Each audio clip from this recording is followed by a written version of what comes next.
Hey, what's up, everyone? This is David Greenspan, and you are listening to an all-new Season 3 of the Mindshare Podcast, a proud member of the Industry Syndicate Media Network. Additional podcasts are available at mindshare101.com and on all the major podcast platforms. This week's episode is sponsored by the Buzz Conference and Kids Keep in Touch Systems. Make sure you connect with the Buzz Conference by visiting their website, www.thebuzzconference.com, and by following them on Instagram @thebuzzconference to keep tabs on all of the awesome events they are always hosting. Also, Kits is with us, of course, and Kits offers a fully loaded cross-channel marketing suite for the real estate industry, including tools to help you manage your business, drive more referrals, build that mind share, and, well, overall, increase that business. You can learn more on my website, mindshare101.com, by clicking on Marketing. And as you know, we are on a push to get to 100 reviews on iTunes, and it is going well, and I would like to ask you, if you haven't yet, please take 2 minutes to go to iTunes, rate the show, leave a review. It really is that easy, and let me say thank you in advance. Today's episode is number 139. He's been a licensed real estate agent in the province of British Columbia since 1991. He's part owner of Remax Island Properties with 3 office locations serving southern Vancouver Island, and he operates the Prime Real Estate Team, regularly ranked top 100 in Remax, Western Canada. He has served as an elected director on the Victoria Real Estate Board for 3 terms and was president and spokesperson for the organization in 2008. Following that, he represented Victoria on the British Columbia Real Estate Association's Government Relations Committee and commenced volunteer work in his local community as the co-chair of the Greater Victoria Coalition to End Homelessness. Since then, he served on boards including the Victoria Symphony, the Union Club of BC, the Victoria Dragonboat Festival, Anawim Companions House, Victoria Hospice, and the Cool Aid Society Capital Campaign. He currently sits on the Victoria Telus Community Board, which distributes $350,000 per year into local initiatives relating to kids, education, health, and environment. His speaking career began in 2003, presenting to agents across Canada and in the United States in groups ranging from 600 to 2,000. Since then, he became an instructor for the British Columbia Real Estate Association and the Real Estate Council of British Columbia, and has taught professional development programs and applied practice courses throughout the province of BC. He is also a subject matter expert and has assisted in the development of several of the association's courses. Regularly seen or quoted in local and national news on the topic of real estate, including Czech News, Victoria, CTV, Vancouver Sun, The Province, and the Globe and Mail. He was featured on the cover of Above magazine, Remax International's publication in fall of 2014. Since 2014, he has been the Canadian guest for pledge programs on KCTS9, the Seattle Area Public Broadcasting System channel. He is also the host of The Whole Home Show, which airs weekly on Bell Media's CFAX1070.com and iHeartRadio. This week on the show, I am joined by realtor, trainer, and speaker, Mr. Tony Joe. Tony, welcome to the Mindshare Podcast. Holy cow! That's quite the introduction. Thanks, David. Absolutely, man. You know what? I feel like I'm a really busy guy. That's something. You know, it's funny that you say that, because I was actually going to ask you, with everything that you're doing, have you even got time to sell real estate? Yeah, well, and then there's the family thing with young kids, and we both have young kids, and there's that as well, right? Absolutely. No, I'm kidding, man. But seriously though, like a serious question here. I mean, you are involved in so many different things. How do you keep up with it all? Like, are you a big time blocker? Yes. Okay. Yes, but I wasn't before. So this is something I was, and I talk about this with people a lot. I used to pride myself on having everything in my head, right? Okay. And it just gets to a point in time where you're busy enough and you start missing meetings or forgetting, doing important things. And I became a time blocker. A lot of it had to do with my involvement in committees and boards, because, when you're sitting with other people, you can't let them down, right? And it's funny thinking that it was the boards that made me think that way and not necessarily letting down clients in real estate. It's kind of weird as I talk about it right now. No, but you know what? You're bang on right about that. I mean, look, time management's a very near and dear topic to my heart. We talk about it a lot. We teach on it a lot, but I truly believe in it. And I would say that, a lot of times when we what I will say is make excuses for why we couldn't get something done. It's usually because we just go, we don't have the time, or because we don't manage it accordingly. So tell me this then. You said that you would keep it in your head. What changed? Like, did you drop the ball somewhere, or did you just realize it was time to change? And what did you do to really take control of that? It is a matter of dropping balls, because I remember even now, you know what it's like, how when you're sitting there and then something twigs in your mind and it's like, oh my God, I forgot. Or like when your client calls you, yeah, we're just waiting here at the coffee shop, for a meeting, and you got to make up the BS excuse. Oh, but you totally forgot. Right. And those are the pains, it's unfortunate. Sometimes we learn by our pain. Right.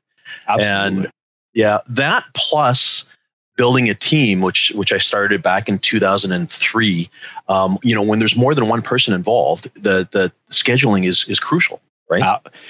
Well, this is the thing. And I mean, how many times can you really use or come up with the excuse that goes, oh yeah, I'm just, I got stuck over here, or this happened. I mean, really, you can only use it once. Because if you try to use it again with the same person, you're going to realize, no, you're probably just not organized. Or you just don't care enough about my time. I don't know how you guys do it, like in the GTA, because like you legit get stuck in traffic. You see, in Victoria, in Victoria, there is no traffic, so there's no excuse. You can't say, "Oh, yeah, I'm stuck in traffic." There is none, right? I'll tell you this, buddy. You say about traffic. Yesterday, I was driving down, going to Joshua's baseball game, and driving south as traffic's coming north. You can realize the world is getting back to normal. Like, it was bumper to bumper for as long as I could go. Yeah. Now, I will say this though, you might have traffic, but the moment there, and listen, I'm not advocating, to be playing with your phone while you're driving. But I would say with hands-free and Bluetooth and everything else these days, which a lot of cars are equipped with, take advantage to make the calls to your contact list, take advantage to check in with people. And I mean, there's ways to use that time wisely, but when we look at time and we look at, things that can come listen to Mindshare. Listen to Mindshare on the podcast. There you go. Forget the phone calls, Tony Joe. Right. We're good to go. See you guys later. Have a great day. No, but tell me something. Mindset. Do you get stressed out about stuff? Like, how do you stay mentally sharp on a daily basis? Because you have a lot going on. Yeah, that's a good question. And this drives my wife nuts every once in a while. I am involved in that, eh? Okay. I am one of these people that thrived on stress.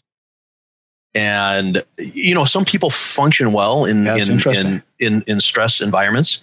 I was, in fact, that also unfortunately falls under the money stress thing.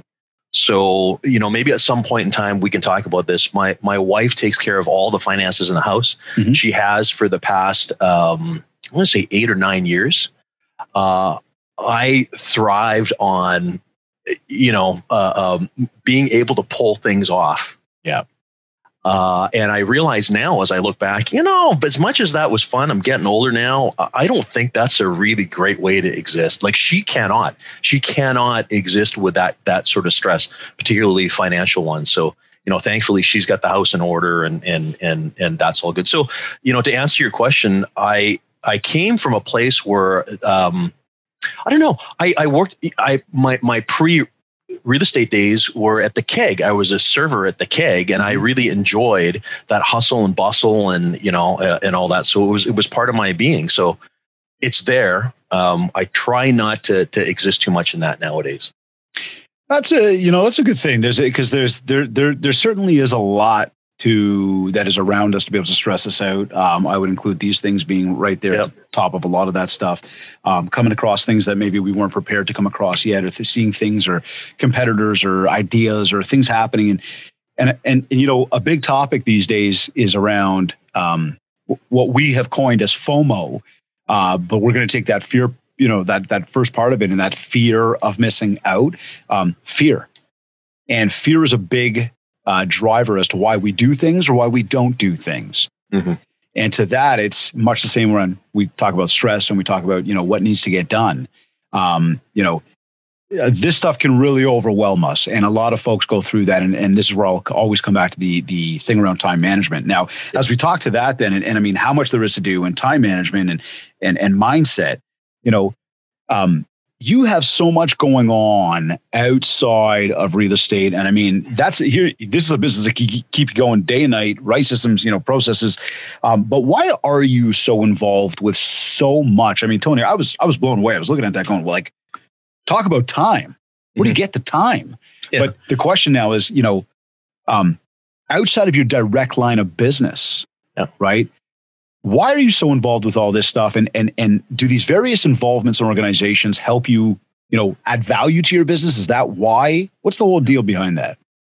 Well, so I was a late bloomer to this, by the way. So I had to community to doing community stuff. It was not always this way, right? I was in real estate. It was my 10th year actually in the business. And I remember talking to my managing broker and saying, I think maybe it's time to volunteer on a committee at the real estate board. Because I had heard about this. I'd never been on one, right? I'd never served on a committee before. I was on the strata council of my condo at some point. But I was never into meetings. I was never, Robert's Rules of Order, all that kind of stuff. So I put that out there. And then all of a sudden I got elected to be a director. I was the only candidate who had never served any time on a committee before. In some respects, at that time, it was like a popularity thing or something. I just know a lot of people, right? Mm-hmm. And it was my first 3 terms as a director of the real estate board that got me, it opened my eyes to the fact that there's more to the industry than just transacting here and there, doing a listing, doing a sale. I got involved a lot more into the structure of the industry, council, rules, regulations, who to some, might sound kind of dry, but the other half of it too is I started going to conferences. As a director of the board, I started meeting more people. I started meeting more realtors and board directors outside of Victoria. The world got smaller all of a sudden. Because all of a sudden I had friends across the province, across the country. It was really the start of my quest of meeting people like you. I mean, we bumped into each other, right, at a conference, even though we've been connected online for a long time before that. But it got to the point where, and maybe some people who watch this will understand this, will see this. It gets to a point where the transacting of a deal, the thrill of the kill is gone. You know how, especially when we were newer, it's like, oh my God, I just made the sale, or I just made this, $300,000 sale, which was big in the day, or I just, did a $2 million sale. Well, that no longer gives adrenaline. It becomes very, okay, this is what we do. So the question is, what's next, right? What else can we do to enrich our lives so that we can be more for other people? And that goes back to what you just said, which is, do I do it because it adds more value? And the answer to the question is yes, with the strange consequence that it also means that I meet people that I never would have had access to before, who I can serve in some way or other. And if it's real estate, that's great, right? I love that. So it's funny because I was actually about to say to you, like, so how do you stay so well connected with so many people across the country? Because you are very well known by so many people. And I mean, and it's in a good light. It's a positive light. It's but I mean, there's the idea. And the other thing you just said, which I really I just want to highlight for everybody again. And I know everybody, you just heard it, so sorry, but you brought up the word serving people. Yeah. And I even love the idea here about, that thrill, the kill is gone. Mm-hmm. And I would tell you, there's a very similar mindset right here of, the sale, the excitement of the sale died a long time ago.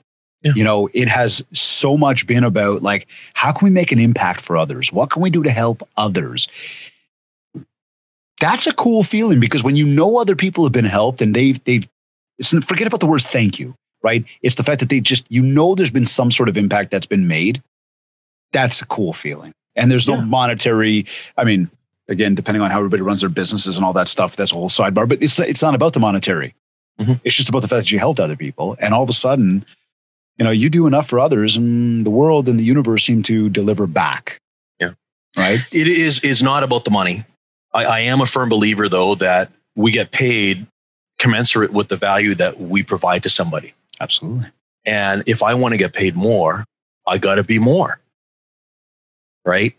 From my time at the real estate board, I also became a Rotarian. So, got into the service organizations. This was one. I remember when I got into the business in 1991, somebody told me, you got to go to Rotary because that's how you meet people and that's how you make sales.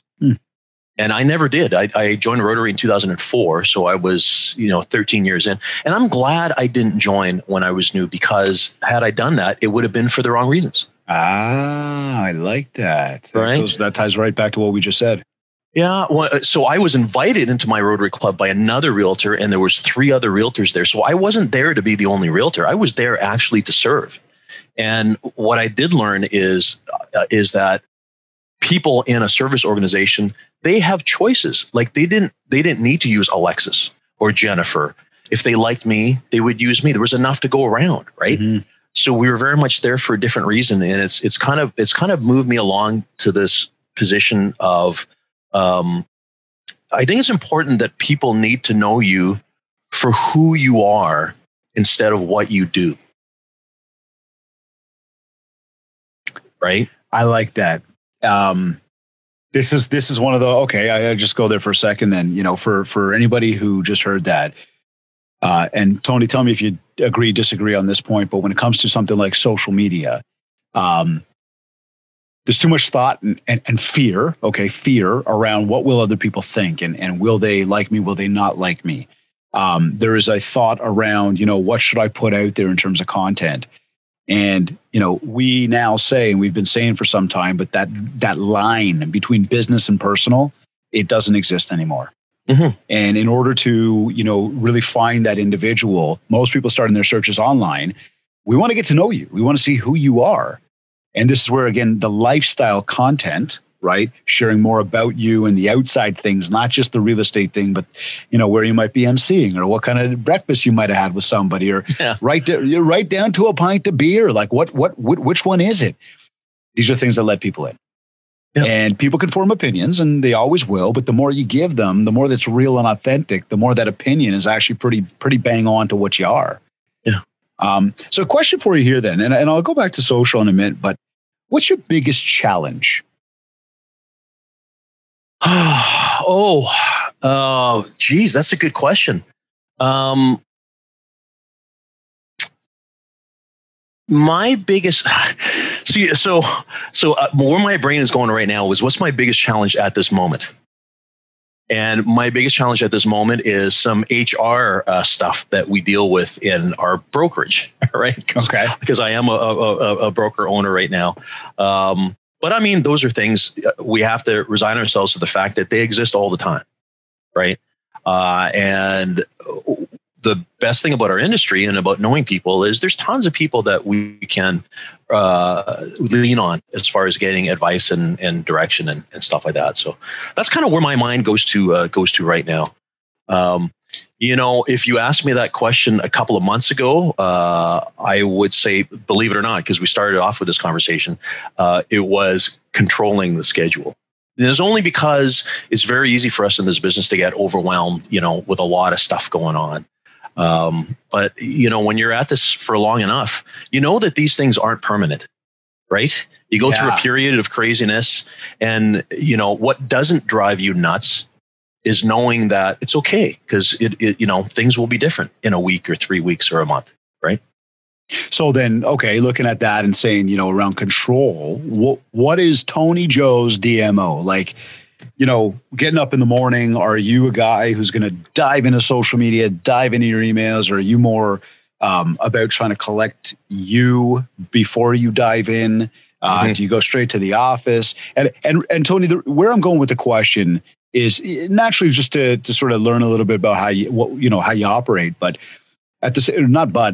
in the same breath, saying for everybody tuned in, something they can almost take away to go, what could I do during my day? Or what are those little things that help us, sort of get to that next level? Yeah. And you've been doing it for some time, and I mean, you built some great stuff there. Yeah.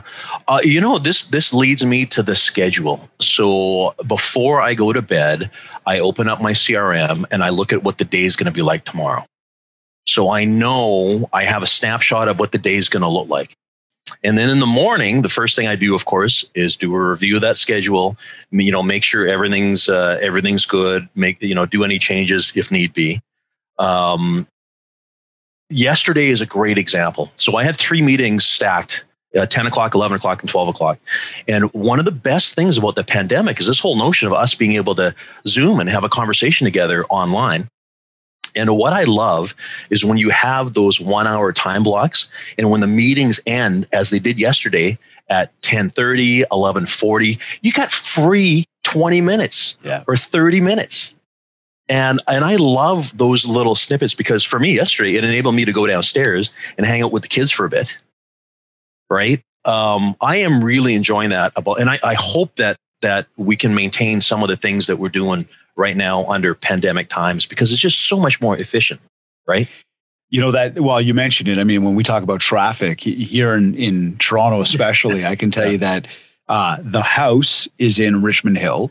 The office is in Richmond Hill. And you may not know this sort of the geography, but I'll tell you, Richmond Hill is the exact same town, and it'll still take me 25 minutes to get down to the office in the morning. And I'm not even crossing to go south to Toronto, right? Like, we're just north of there, and it's wild. But again, you look at, time and efficiencies, and I would fully say the same thing, that ability to have that time block and then have those little windows in there that you can breathe.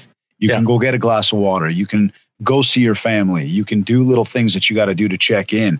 Yeah. You will not get that unless you're blocking that time accordingly. Yeah. Now, you've got a team that's helping you. How many people on the team? And how did you know it was the right time to start a team? Because there's a lot of people that want to start a team. Mm-hmm. They just never really know where how or why. I didn't. I was forced.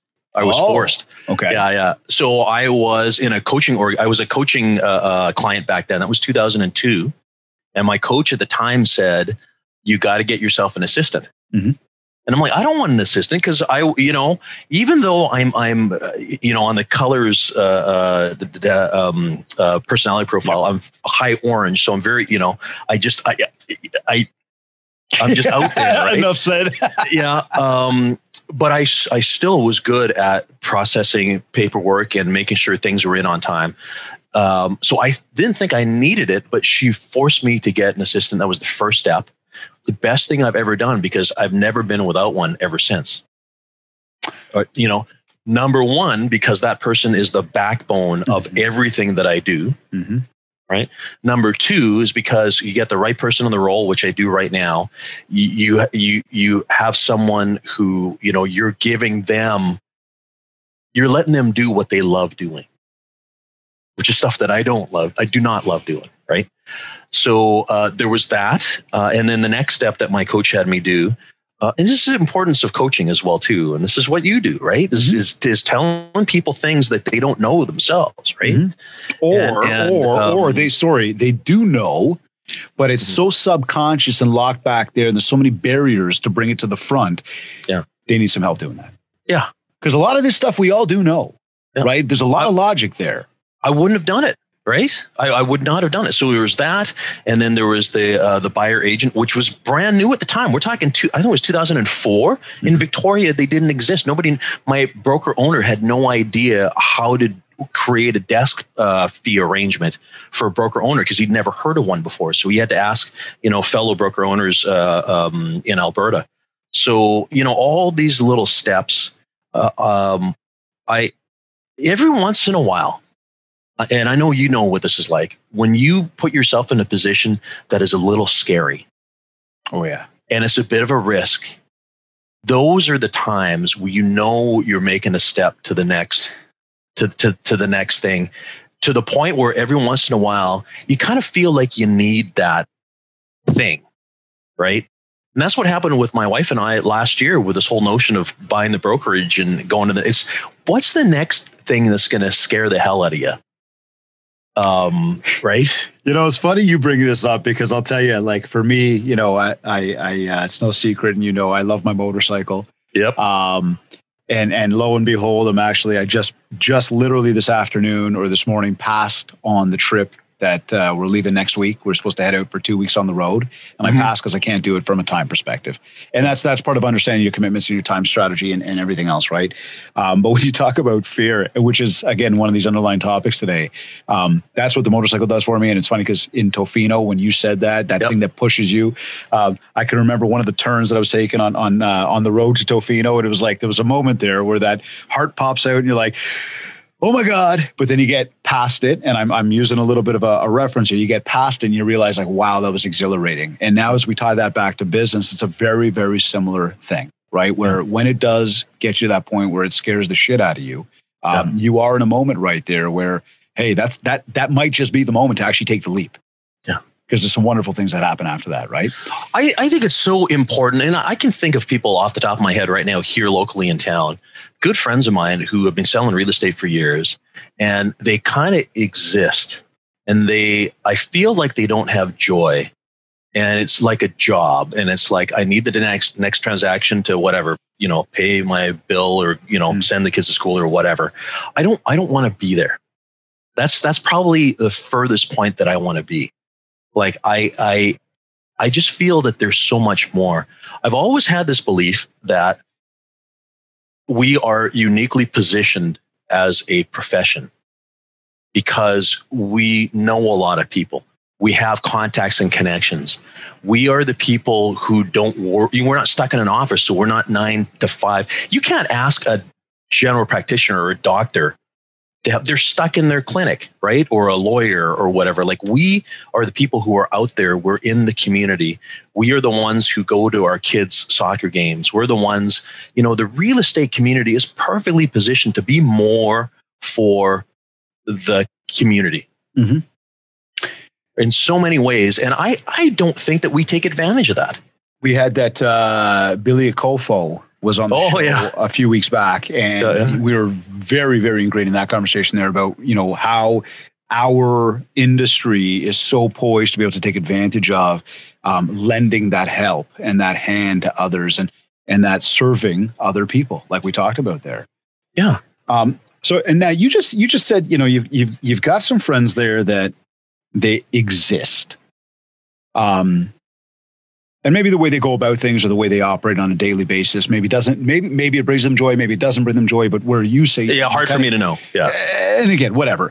But as you sort of said that, the question comes up, and just from a real natural question here for this show, when we talk about existing, mind share, and I say this very sincerely, but mind share is very much around the concept around, being out there and building that with people so that you are putting yourself in the right place at the right time, even though you don't know when that time is.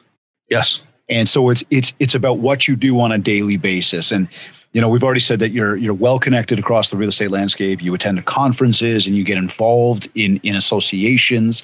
What else are you guys doing as a team and I'll go down that road of like the marketing to build that mind share on a daily basis to help you guys grow your brand and overall grow your business?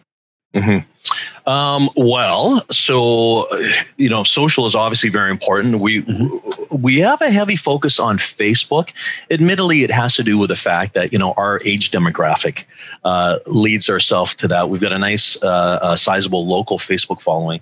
Insta, of course, is something else. And admittedly, I have not utilized Instagram as much as I'm hoping to in the near future. This is why you have team members, because I have got a couple of team members who handle our Instagram feeds and do all that kind of stuff.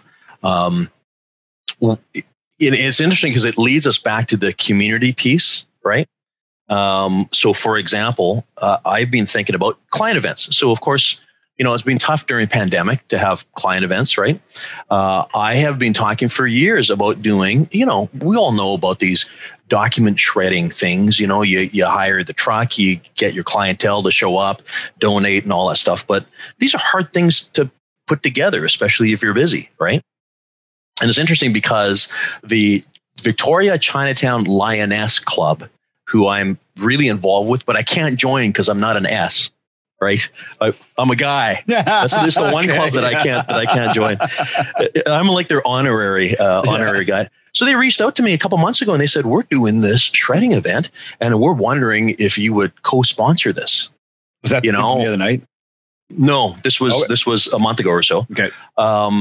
And so here's the interesting thing. So what they were asking for was shared costs for the shredding truck. It was $250, to which I said instantly, that's a no-brainer. That's easy. But I want to do more than just write the check. I want to be there. I want to be there during, it was like 9 a.m. to 11:30 or something. I want to be there at the time. I want to be handing out, stuff, all that kind of stuff. Just so writing checks isn't enough.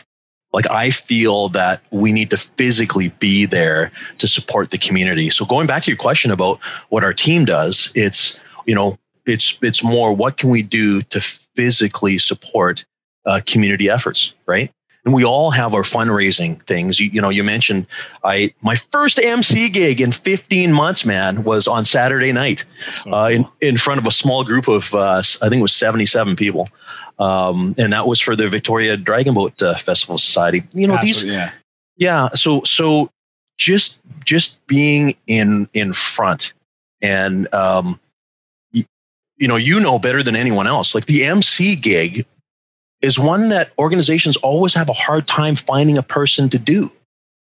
And if you have the skills and ability to do that, man, it's a great position to be in, right? Because people get to know you. They get to know who you are. It's hard for you to hide who you are when you're in front of 70 people, 800 people, 1,000 people, right? So I think that's been very important. So really that community thing for the team. So well, and I love the point that you brought up there about the involvement of not just writing the check, because that is something that's big, and it's much the same. If you're going to go and you're going to prospect and farm a neighborhood and look for the prospecting opportunities to pull in, new opportunities. Part of that is not just sending the flyer, or not just cold calling, or not just door knocking. And I know there's a lot of people that just cringed at that. It's not just putting your name on a bus bench or a bus or whatever it is, or the billboards of the hockey rink or a billboard. It's not even a Facebook ad. Yeah. This is about, if you really want to connect with people, go and connect with the people. Yeah. And so part of prospecting also includes sponsorships in the local shops and the community and the associations. However, again, when you're going to do it, it's not just about writing the check, because otherwise you're just a logo. You're just money. Whereas when you actually show up and you involve yourself and you get to know the people, you become a human being. Yeah. And now people actually want to spend some time with you. They get to know you better. And again, opportunities come from that. There's always the second level. Yeah. Because the other problem about just being the logo is, here we are in the industry. We've always felt that it's important to put on this persona that we're busy, right? And I feel that some people out there in the community, in society, go, oh, it's nice that person has supported the curling club or the, whatever. They're so busy. It's so nice for them. That doesn't incent them to want to engage with the realtor.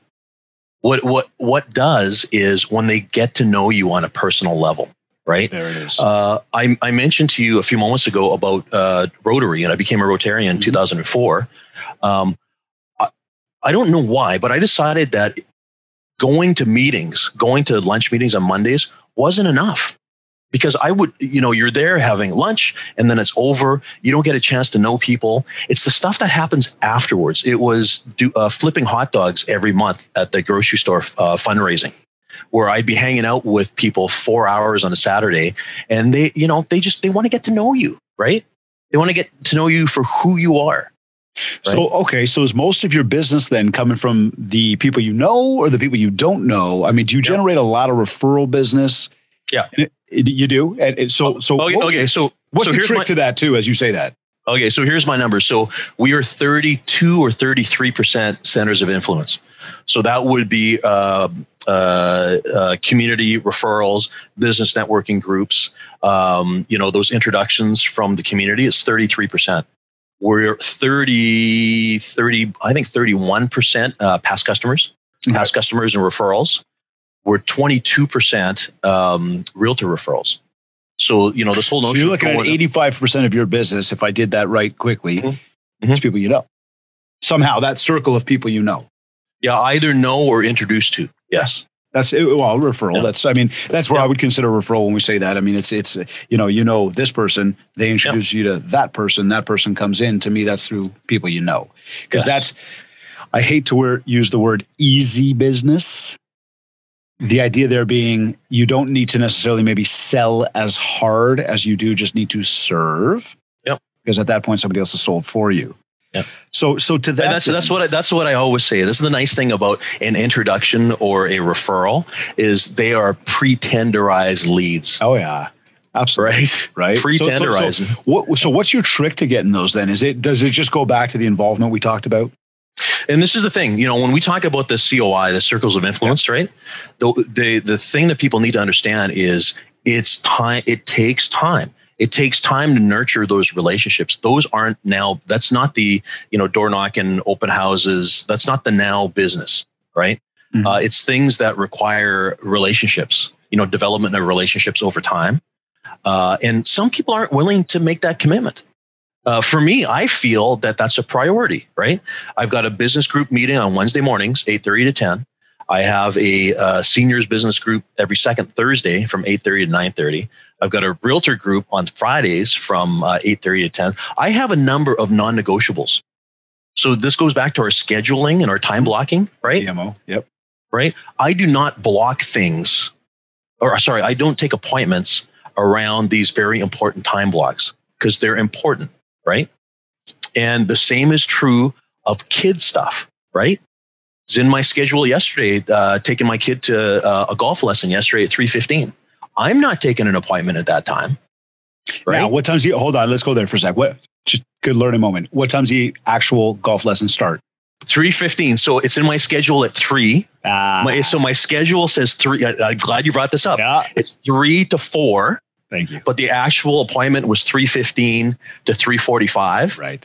And the best thing is after his lesson at 3:45, we hung out and we putted for like 15, 20 minutes, just hanging out. That's cool. Dad and son, right? Yeah. So it's those reclaimed moments that you get from the schedule. I get a lot of joy out of that. I never thought about it until, verbalizing this with you right now. It's when you time block these things, and listeners will connect with this. Sometimes we go, I got to do a CMA for a client. And it's on a checklist or a to-do list. And when you look back, it took you like 4 hours to do it because you didn't allot yourself a specific time. But if you say, I'm going to do this today between 11 and 12, it's amazing. You can bang it off in like 20 minutes. If you give yourself all the time in the world to get something done, it will take all the time in the world to get it done. Right. Yes. I'll say the exact same thing here. We've got, we really coined the term realistic time. So realistic time would be Joshua has a first pitch tonight. So the baseball game starts first pitch at 7 p.m. We start warm-ups at 6 p.m. I asked the team to be there for 5:45 p.m. I like to get there before everybody. So baseball is blocked in the schedule, realistic time, from 5 p.m. till 10 p.m. because the game will end at 9. And then myself and my coaches will sit down and we'll game notes and figure out what's going on so we can prep for the next practice, next game, all that stuff. By the time we get home, 10 o'clock at night. Mm-hmm. So you might go, that's crazy, 5 hours in the day. Yeah, but that's realistic. So if I pretended like I was going to get more done in that time, it wasn't going to happen. Yeah. Now's the time to get it done. So you got to block it. The other thing you're doing, and the good learning moment is always block your realistic time first, because those are the most important moments in life. You would not pass up your son's golf practice. There's no matter what's going on, block it. That's why we do what we do. Yeah. Then put in your predictable days. Schedule the night before to see what's going on tomorrow. I love that you brought that up. So I'm curious. And actually, so sorry, David. So remember, I started at the very beginning saying that I was not good at scheduling because everything was in my head before. Yeah. Okay. So oh my God, I just had a mind blank. I had something really good for you. It was a killer nugget. Oh yes. So talking about time, because you asked me about that, 3:15 to 3:45. I was always late. I was perpetually late, to the point where my Rotary Club, which I referred to a few moments ago, they had an award called the Tony Joe Award. And that was the last guy to come into the meeting, right? Because at Rotary, it's kind of fun. You get fined. So, you pay money and they donate the money. But it was the Tony Joe Award. And for whatever reason, because my office was like blocks away, my timing was always off. I'd show up at the meeting, 5 minutes late, 10 minutes late. And it was so bad that when I pulled up, and if somebody else also just pulled up and we lock eyes together, they're like, oh my God, I got to get in before Tony Joe does. Right. So I was perpetually late. And then the scheduling helped me do that. And that's the reason why, again, I'm glad you asked that question. His time yesterday was 3:15, 3:45. So I knew I had to get there for 3, which meant I left the house at 2:45. Right. So there's a whole right there. That's right. Yeah. Yeah. And I think that's one of those skills, is being able to build in either the travel time or the transition time between your appointments. Right. You know what you've got to, and this is a big thing that we teach through our programs in different facets, be it, again, through trainings or actual one-to-one coaching, is around how to really manage that day. And it's one thing to say it, hey, block your time.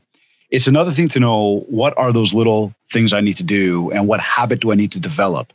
And where's my rhythm in terms of how I operate? Hence, when I asked you, what is that DMO, that daily method of operation? What do you do when you get up in the morning and type stuff before, going to bed, schedule the next day? These are habits that you've now formed. And these are, this is where we get those rewards from, because that's really, when you're blocking the time, you're getting more done, you're feeling better about yourself, better things are happening, and now it starts to click. But the first thing is, we've got to get the time to actually click.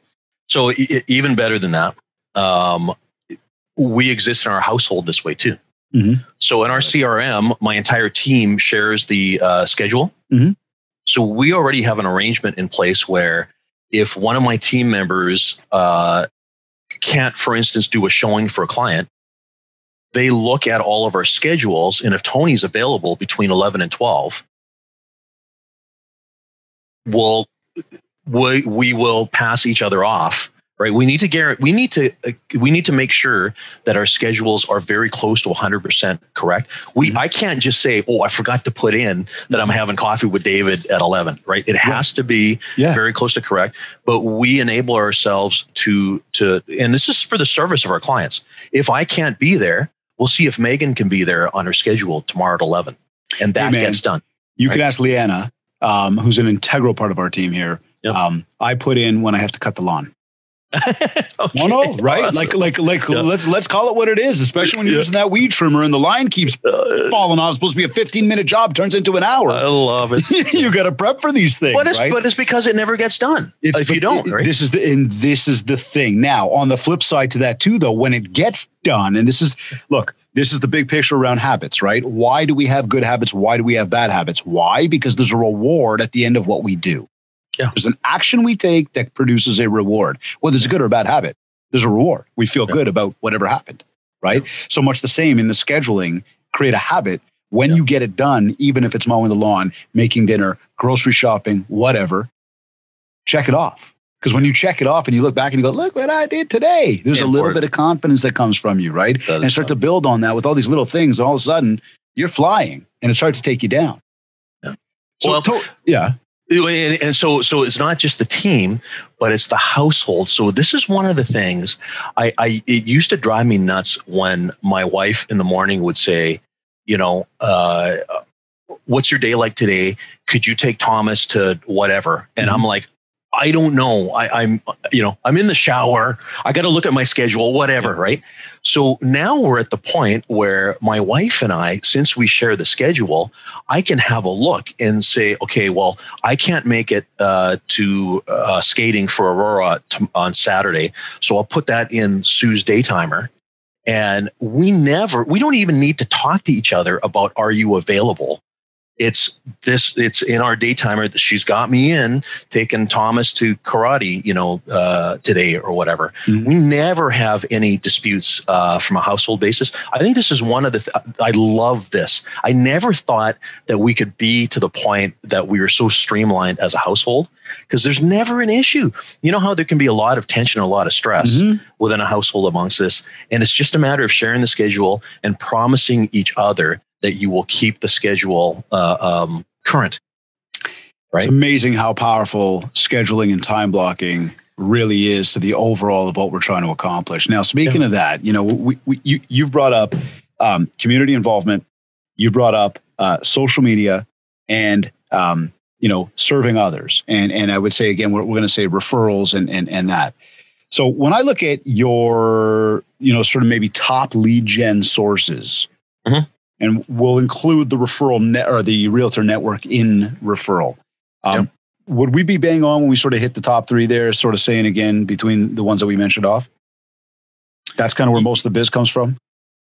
Yes, introductions, referrals, Realtor referrals, and of course, past customers. Okay, yes. Now what about the social media, Facebook ads thing? Like, are we seeing a ton of our business come from that, or is that maybe a little bit of it?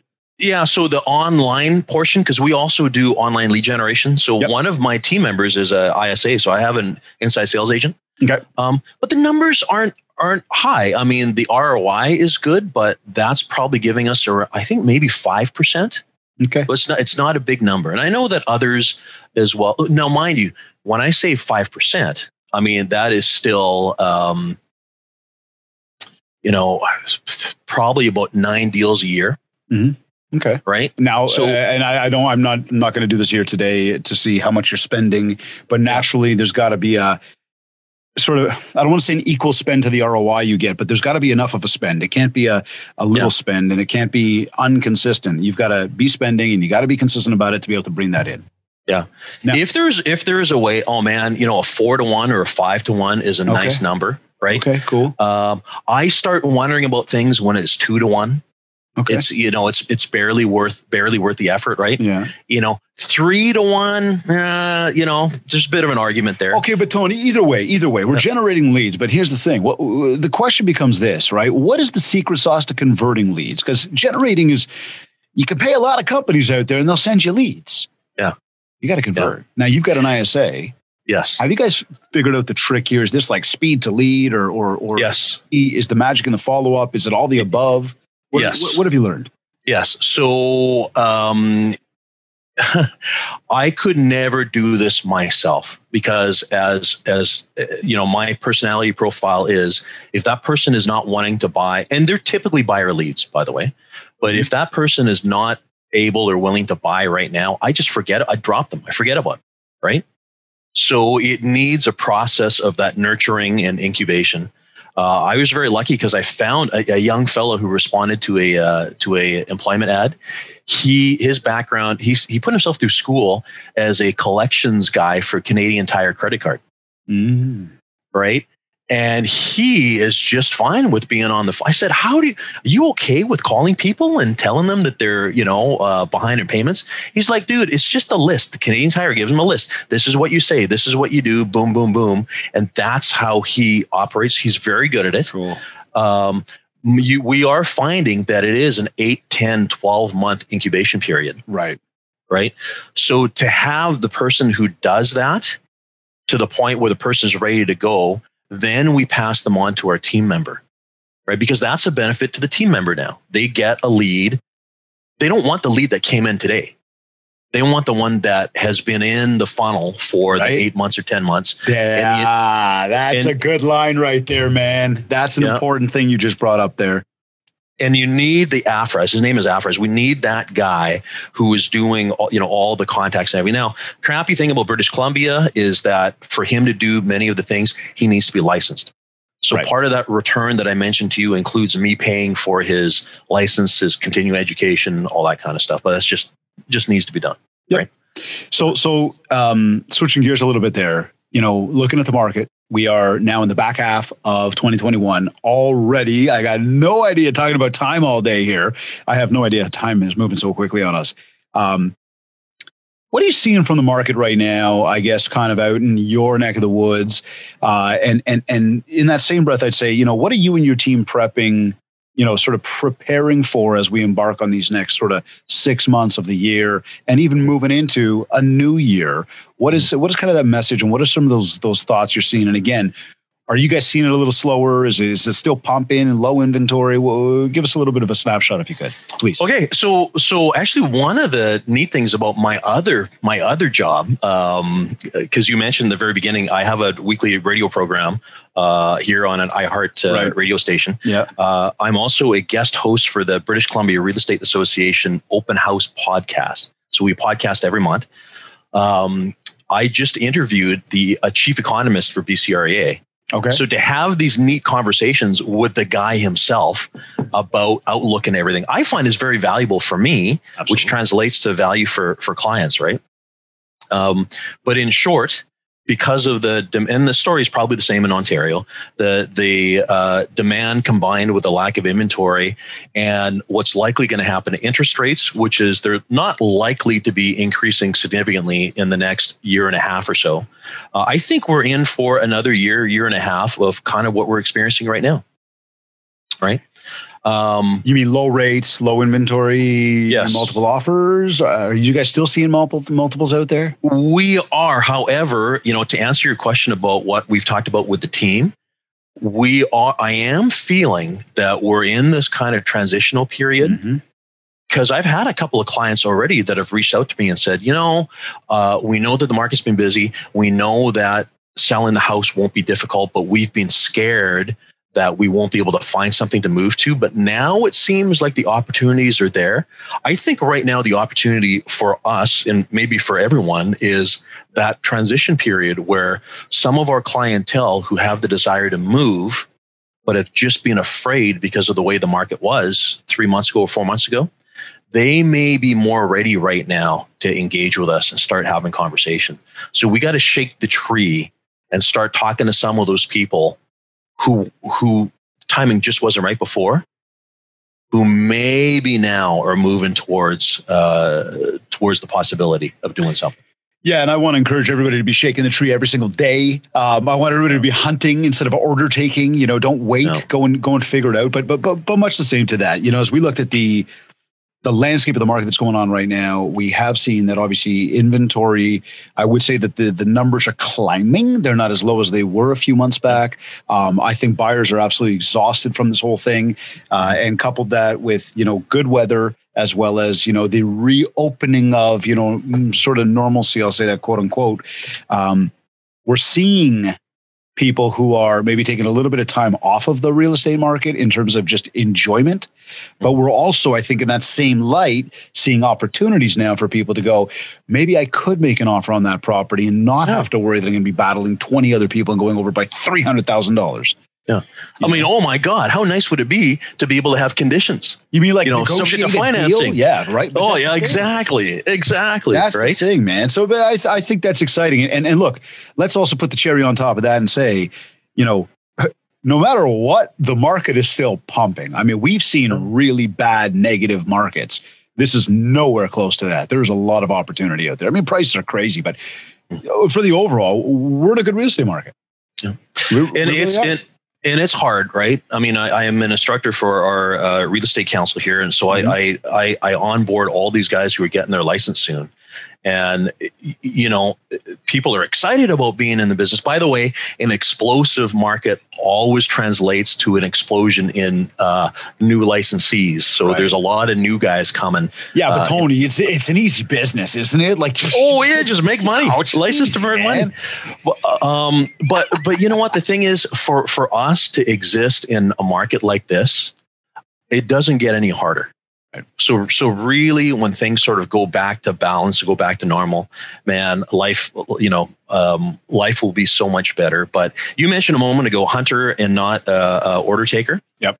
My attitude has always kind of been, those order taking ones where people just kind of fall in your lap, right? To me, those are bonuses. Mm-hmm. Those are the bonuses, right? We still got to go out there and do what we have to do. And I tell people all the time, our objective every day should be to meet somebody that we don't know. Well, I was just going to ask you this, okay? As you mentioned, talking with new licensees, I was going to say exactly that. You know, if everybody could focus on one thing in a day to grow their business, what would you suggest that be? And forgive me, I think you might have just said it. Yeah. How are you going to meet somebody you don't know? One person. One. Yeah. That's all it takes. 365 new people a year. Yeah. And then if you sit back and you go, how many people did I meet last week? Or how many people did I meet last month? And if your answer is 0, then there's a reason why you're producing at the level that you're at right now. Hey man, this is where, you know, our Mindshare Masters community, who some of which are in our VIP room here watching the podcast, we have an activity tracker, and it's a little document, and we get everybody to fill it out every week, and we just, you know, it's more for like you to sort of compare yourself to what you did last week. Did you do enough? Are you putting in enough effort? Here are the little bogeys that you should be looking to tackle, and as long as you're sort of hitting those, know that you're doing something. And maybe if you did a little bit more this week than you did last week, again, you're making progress. But if you're seeing, like you just said, zeros across the board, what can you expect? So, and this conversation kind of nicely dovetails to where we kind of started with, because you asked me about community and why I do all this community stuff and everything. And I think for me, it's because when I'm meeting people that I don't know, I actually want to be able to offer more than just real estate services. Trusted advisor. It's how can I help you in the community? How can I connect you to, you know, another business or another organization or, you know, a volunteer committee? You know, how can I help you? I may not get a benefit from this. You mentioned a couple moments ago about doing things and not knowing when the payback is.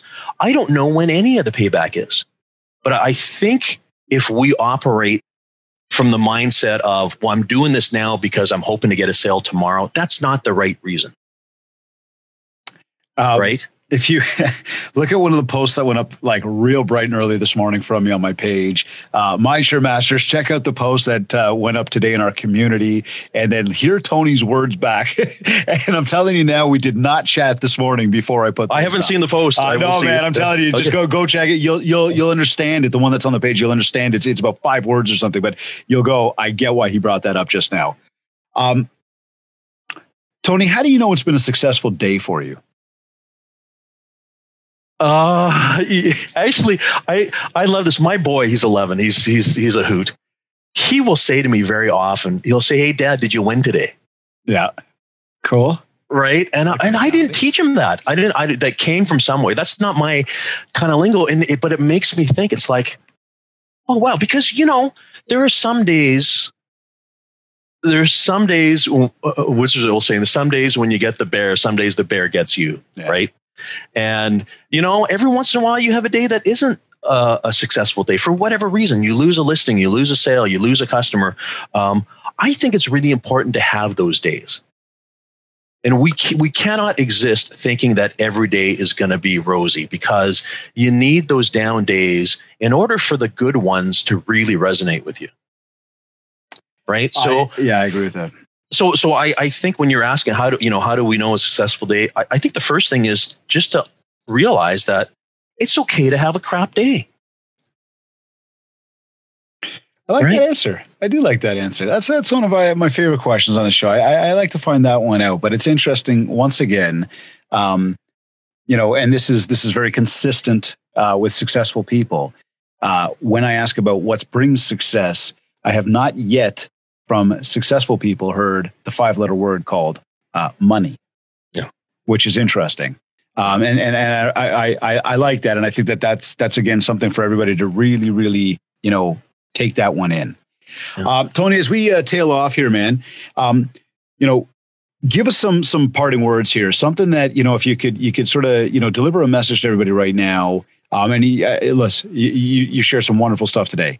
But some parting words here, you know, for everybody who's tuned in to use to be able to go out there, you know, grow their business, build some more mind share, and really have that success that everybody's looking for. Because a lot of our conversation today has been about community building and about being more than just a real estate practitioner, knowing and acknowledging that a lot of those efforts are planting seeds and they require a lot of time. I'm going to say, have faith and have patience in building these relationships. Now, I'm not saying don't do the other stuff. If you're successful at door knocking, prospecting, cold calling, whatever, keep doing that, right? But if you want to add to your repertoire, add to your revenue stream, think about this whole community piece.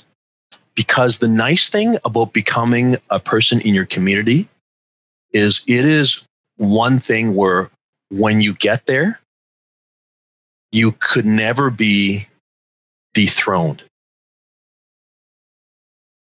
Because anything that is worthwhile, that takes a lot of time and a lot of effort to build, it's a lot harder for somebody to come by and to overtake you. Now, hey, if you have a 2-page center spread in a magazine and you own that, it doesn't take much for somebody else with more money to come by, spend more, and have like the cover or something, right? You can get dethroned from, print advertising, whatever, bus benches, just whatever coming to mind. You cannot be dethroned. If you've invested time creating relationships with people out there around board tables, around community, nobody's going to step in and all of a sudden take over. It's not going to happen. So how can you position yourself in a way that you cannot be dethroned? Wise words. Tony, where can people find you, man? Oh, I'm in Victoria. It is the Prime Real Estate Team, primeteam.ca, primeteam.ca. We're also on Instagram, Facebook. You'll find us. Google Prime Real Estate Team or Tony Joe. Tony Joe, by the way, when you Google, is a country singer guy, Tony Joe White, right? But if you Google Tony Joe Real Estate, I show up. I show up somewhere there.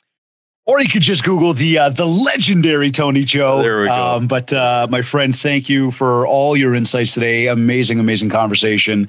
Again, very grateful for the time that you took for the show today. And thanks for having me, Dave. Thanks. We've been talking about this. I've had you on things as well. It was great to have you at our brokerage. Was it last month or the month before? Time is flying by. Man, time is flying, eh?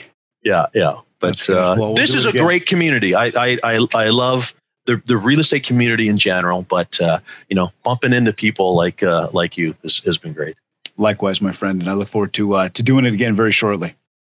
You're either listening to this on iTunes, iHeartRadio, Google Podcasts, Stitcher, or Spotify. Or maybe you went to my website, mindshare101.com. And while you're on my site, make sure to download your free copy of the Ultimate Marketing Bundle for Realtors. This is a 31-page ebook packed with a ton of tips and tricks for you. Plus, there's a ready-to-go 90-day social media content calendar to help you build more mindshare so that you can get more market share. And if you want to talk about personalized one-to-one coaching to help you get to your next level, just get in touch with me. We'll set up a free consultation call, learn more about what you're looking to achieve and how I will help you do just that.